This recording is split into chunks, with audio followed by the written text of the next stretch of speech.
I get it. And this is really what I'm in trouble for with Doctrinal Watchdog and with Tim, is that primarily the biggest thing that they say about me that's true, that's not a lie, is that I really do think that a lot of Christians are real Christians, even though they have major issues in their lives.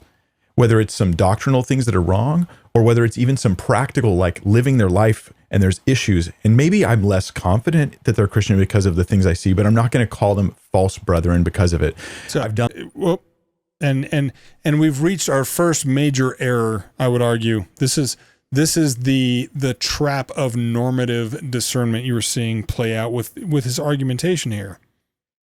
Now remember, we just talked about Paul writing to the Corinthian church that there are ways to determine whether we are to treat somebody as a brother or not. Right? So back to the passage here at hand. Again, Paul's saying that you are not to associate with sexually immoral people, and not the ones in the world, they're lost, evangelize them, but those that bear the name of brother, who are guilty of these sins. And again, not committed the sin and then repented, but continually guilty of these sins, unrepentant. So we have every ability and obligation biblically to look at the false teaching especially, but unrepentant behavior, unrepentant beliefs, false beliefs of people that claim the name of Christ, and treat them as unbelievers. And Winger said, I won't do that. Let me rewind his statement here just a little bit.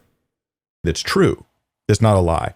Is that I really do think that a lot of Christians are real Christians, even though they have major issues in their lives. Whether it's some doctrinal things that are wrong, or whether it's even some practical, like living their life and there's issues. And maybe I'm less confident that they're Christian because of the things I see, but I'm not going to call them false brethren because of it. And again, Paul just told you to call them false brethren. Do not even eat with such a one as this. Do not even eat with them. Disassociate. Do not be associated with people that claim the name of Christ and yet believe and teach false doctrine. And he even said, Winger even said in this video, well, maybe they have some issues with doctrine. He's not saying what those are. We're going to get to that here in a second. Or issues in their life. Now, this is not just a blanket proclamation that you can make. I'm unwilling to, treat someone as false brethren, no matter what the issue is. We have to have a boundary here. And fortunately, like we just read, Paul provided a good boundary. Unrepentant lifestyle sin from claimed Christians, we're supposed to consider them lost. We're not supposed to associate with them.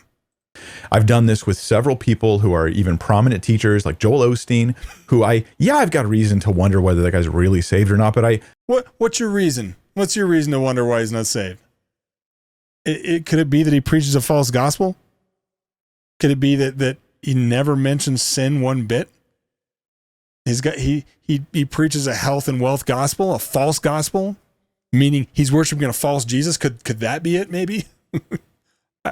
Joel Osteen is the lowest hanging fruit of false teaching. Like he's comically a false teacher almost. But listen to what Mike Winger's saying here.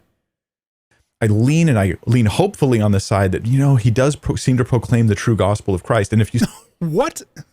No, he doesn't. No, he's hours and hours and hours of video on here.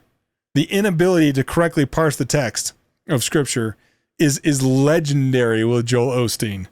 And yet we have Mike Winger, the biggest, arguably, it might be the biggest, I don't know, Christian YouTuber out there that can't get these kind of basics of discernment right, or refuses to. Like, I don't think Mike Winger's a dumb guy. I don't. Which leaves me one on the option. He's falsely discerning this stuff. It's, he's providing cover. So if I'm a Joel Osteen person, I go to Houston, to Joel Osteen's church, Lakewood Church in Houston, and I'm like, I think Joel Osteen's awesome. He's great. And I'm lost because that's what people who think Joel Osteen's great are lost. and I happen to run across Mike Winger on YouTube, and he's like, well, he seems to have the basics of the gospel down, so it's okay. I'm not going to change anything. I like Joel Osteen. That Mike Winger's telling me exactly what my lost heart wants to hear. He's tickling my ears. He's an ear tickler.